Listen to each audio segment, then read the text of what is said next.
Hello, everybody. This is Karen Elizabeth, Pat and Jack's baby girl, and welcome to Karen's Inquisitive Corner. We have got a great show for you all today. We're ending up Self Care Awareness Month for September. October, we're going to be going into a mental care month, mental illness month, and we've got a lot of great shows for you next month. Today, we have Alma Thomas. Alma is coming to us from New York, and she is going to talk with you all today from her bed in the middle of her living room, and she is going to share her story with you of self-care. So let's bring her on in. Hey, Alma, Hello. how are How are you? I'm good. I'm good. Thank you so much for joining Karen's Inquisitive Corner. I'm so honored to have you in the corner today. I'm honored to be on your show this afternoon. I'm excited Thank you. about Is it raining there? um off and on. It's been raining here for about 2 days, but it's still nice. I like the rain. Yeah. Let's go straight into your story because I've been talking about you all week to the audience. So let's start your story. So, Alma, tell us your story from the beginning up until where you are now. Okay. I'm gonna tell you a little bit about myself. I Okay. am an author, a motivational speaker. I have been a Head Start teacher for the last 32 years Wow. until I retired after my stroke. But in the midst of being a mother, being a teacher, going to church, I didn't take the time to take care of myself. Everybody, I put everything in front of me taking care of myself.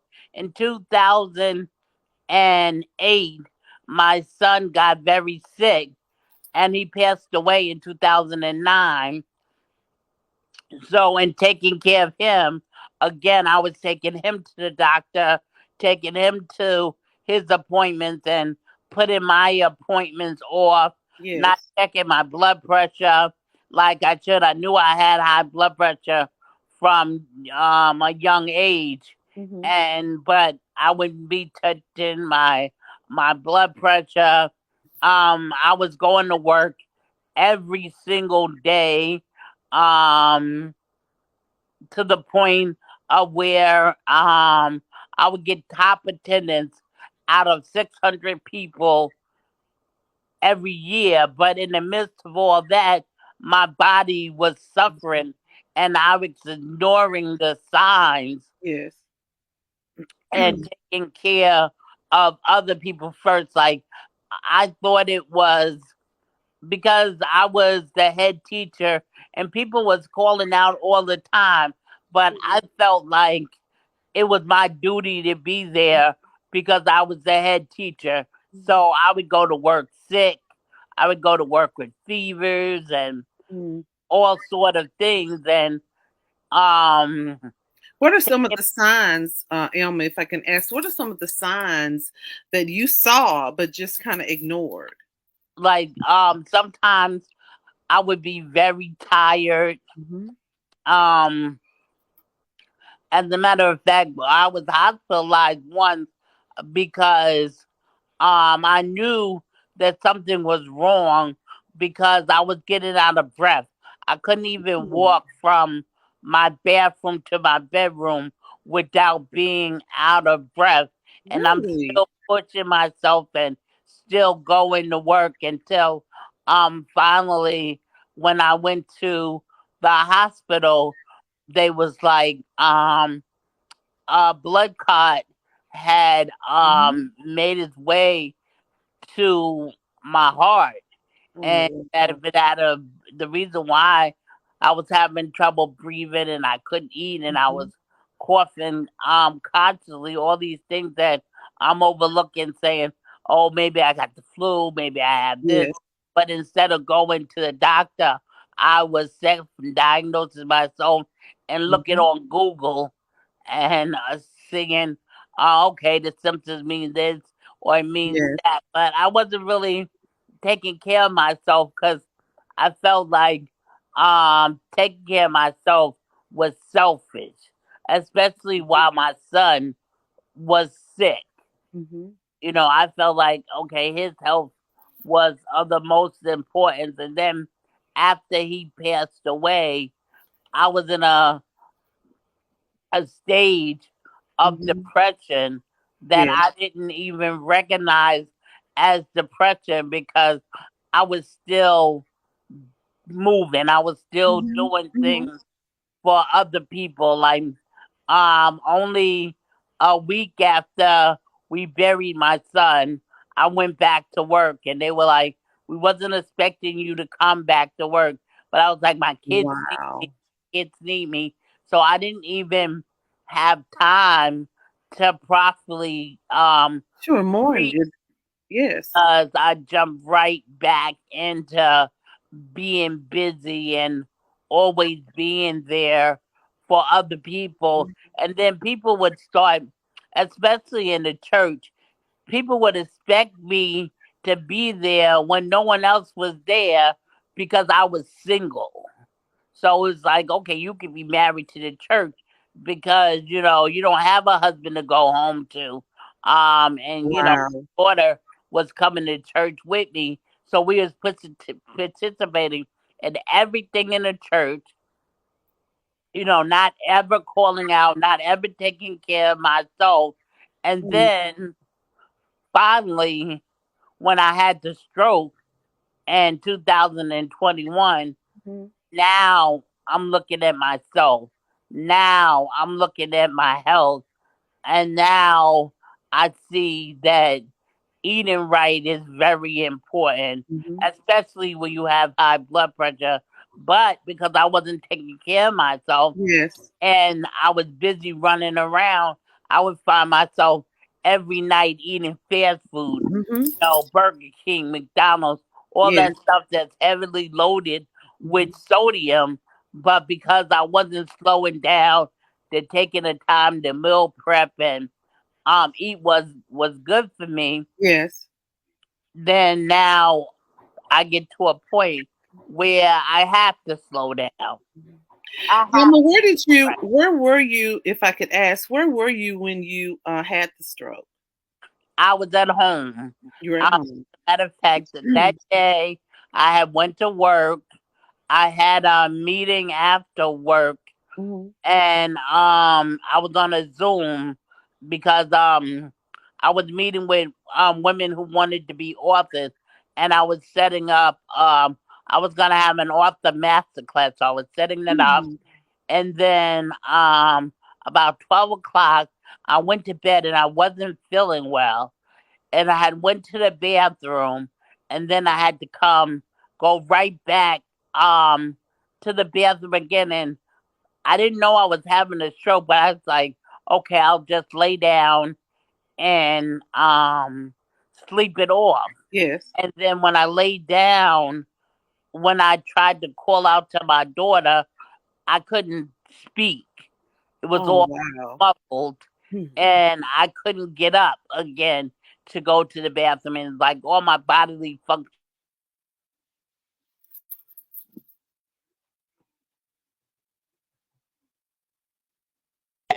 all of my bodily functions just stopped. Oh my goodness, how And scary. then I called we called the ambulance. So when the ambulance got there, they needed a bariatric ambulance. So now we waited another 20 minutes for the bariatric ambulance to get there. Oh, wow. By the time I reached to the hospital, they gave me a 99% chance of living, of dying, and a 1% chance of living. Oh, And Lord. wanted to hook me up to a ventilator Mhm. because they said that, I wasn't breathing good, but I refused the ventilator. And the nurse wanted to hold my hand while I transpire. They called my family to my bedside and said, if you want to see her on this side, you got to come now and see her. But I did not feel like this stroke was unto death. Yes. Bless Because God. I had a relationship enough with God that I felt like if He was going to call me home or whatever, that there's a way He lets His people know that they're getting ready to go to the other side. And so Hmm. I didn't do that, and I just didn't think that um it was the end, but it was a wake up call for me Hmm. to take time to take care of myself. Hmm. First, I never probably would have retired. If I hadn't had this stroke, I still probably would have been working at Head Start. Um, and at sometimes, that can be a stressful job. Yes. Kids crying and you have Yes. paperwork done and all that stuff. So at times that could be stressful with the deadline and all that. Then so sometimes you got to take time, Yes. take care of yourself, both physically, spiritually, and mentally. Mhm. You have to take time um for yourself. I learned after my son died that I had to take care of myself Yes. mentally, um, because everybody was saying I was so strong, but on the inside I was spiritually dying. Yeah, my Mhm. spirit man was okay because I know to be absent from the body is to be present with the Lord, but the mom in me wasn't Sure. okay. The mom Sure. missing my son. The mom in me didn't know how Sure. I was gonna do it.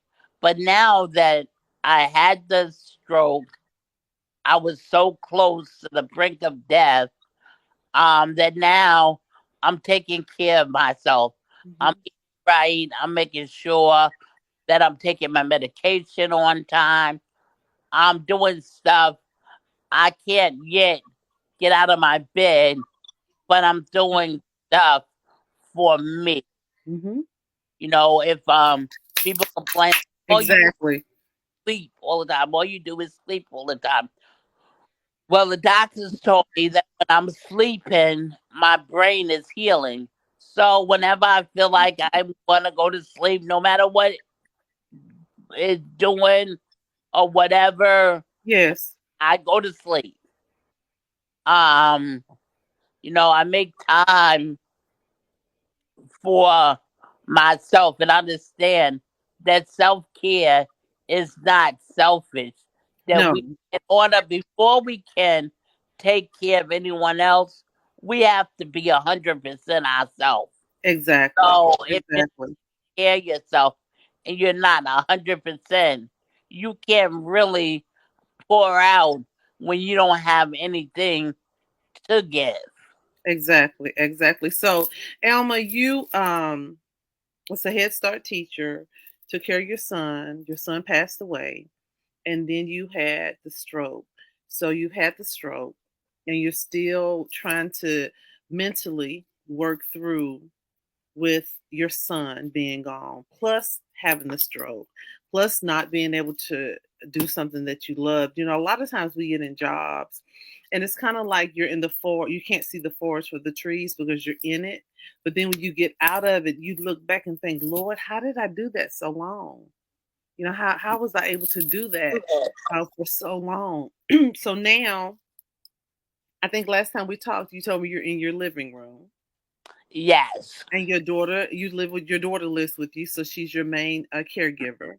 yes, But even through all of that, and you realizing the importance of self care, even after the stroke, you've still been very blessed because you're still here talking to us right now. So tell the audience about the books that you've written from your bed. I think you told me with one finger. Tell me yes. about the 300 plus people that you've been able to share your story to. Tell the audience about that. Right. As I was talking earlier, I was telling you that this stroke wasn't for me, Mhm.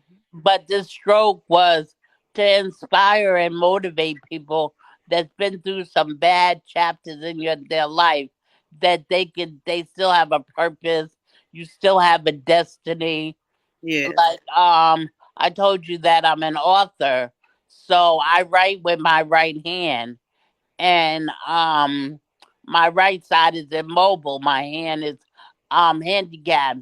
So um I started writing a book against surviving a stroke against all odds, and Mhm. I was using the speech to text, and that was messing up, and I would have to go back, and that Correct. was Mhm. frustrating to go back, find out where it started typing, what it typed wrong. So I began to, when I text people, I text with one finger on my telephone. So I was like, okay, I can use Google Dots, and I can type my books. So since I've had my stroke, I've typed four books on my left hand with one finger. Wow. I was, as I was telling you, that 20 years ago, it was prophesied that I wasn't gonna be just local, but I was gonna be global. So I had this plan in my mind that God was gonna cure me of my fear of flying, Mhm. and I was gonna fly all over the world, spreading the message of the good news. And then all that stuff happened. My son passed away. There was a fire in my apartment complex, and my apartment didn't burn, but the whole line of apartments in the front was condemned, and I had to find another place to live. So I found myself homeless for a while, and then after that I Mm. got married, and thought that I had found Mr. Goodbar, but I had found the Snicker, and I found out that he was addicted to crack cocaine. Oh He was Lord. in denial. He didn't want to. He was denying that he had a problem. Yet he was stealing all my stuff. I was in financial ruins when I finally kicked him out. And then after all of that, I had a stroke. So that original Wow. was in the back of my mind, but life was happening. Yes. And a year and a half ago, my apostle, before he died, he prophesied to me that once again he called me an ambassador, and he said, "You're not just going to be local, but Mhm. you're gonna be global." So at this point, I'm laying in my bed. Um, this is the point where the enemy told me it was over, Mhm. that I'll never preach again, I'll never teach again. And so I took this accountability course, and Mhm. she told us that in the first week to try to book 10 podcasts in that first week. And no, she said 5, and I booked 10. Okay. And then that's where the podcasts began, because I began to tell my story, and more podcasts was Yes. giving me dates. And so then about 6 months ago, I looked on my task, and I noticed that I had spoken at over 300 Wow. podcast seminars and conferences since Wow. January 24. And I said, look at God, because Wow. podcasts were broadcast all over the nations, all over the countries. Right here from my bed, where the enemy told me it was over, was the Yes. greatest place where God was using me, because I was inspiring and motivating people. Yes, I know you've been through some bad chapters in your life. I know you've been knocked down. I know that you've lost your dreams, but I've been through all of that. Yes. Still have your two arms and your two legs. So whatever it is that is your God driven dream, don't give up on your dream. I could have laid here in this bed, and I could feel sorry for myself. Yes. I had a choice that I could be bitter or better, and I chose to be better, and I'm living my best life right here from my bed. But God, That but God. people are waiting to hear our stories. Hmm. Everybody's story is different, Yes, and God can use the ordinary to do extraordinary things. So don't never count yourself out. Make sure that you take care of yourself. Our body is the temple of God. He wishes yes, above all that we might be prosperous and good health. So he wants us to take care of ourselves. Like yes, I said earlier, you can't pour out an empty vessel. So make sure your vessel is full. Make sure you're taking care of you, because if you're down, the rest of your family's gonna be down. exactly, exactly, Alma. I have heard people say, thank God for the little blessings. No blessings are little. Sometimes we have blessings that we take for granted, but no blessings are little. Getting up in the morning, getting dressed, combing your hair, brushing your teeth, being able to feed yourself, being able to type on a computer with all 10 fingers or whatever. Nothing is a small blessing. All of them are huge blessings. And you are such an inspiration. And just, you never know how many people you have touched between 300 podcasts around the world. That is absolutely amazing, Alma. That is absolutely amazing. And I'm hoping just from this podcast that you're going to touch someone and let somebody know it's okay to be selfish and to take care of yourself first so you can be a better co-worker, you can be a better mom, you can be a better dad, a better sister, a better brother, a better mother, a better father, whatever, to take care of yourself first, mentally and physically. A lot of times we don't pay attention to our bodies. A lot of times we don't want to accept what's going on, and we'll procrastinate and not go to the doctor. And then once we go, cancer's in stage 4 or something. So your story is very, very inspirational and it has deeply, deeply touched me. Thank you so much for sharing it. At the end of Karen's Inquisitive Corner, I always say what I know that I know that I know. But Elma, I want you to close the corner today by saying, at this point in your life, and you are a beautiful person, this point in your life, what do you know that you know that you know without a shadow of a doubt? That I know is that God has a plan for our life. No matter what we've been through, God has a plan. Whatever. Do you remember when you was a little girl, Mhm. do stuff because your friends dared you, and you would go home and your parents would say, "Why did you do that?" Yes. And you would say, because my friend dared me. And they would say, "Well, if they dared you to jump off the building, we do that too." Yes. Well, on Yes.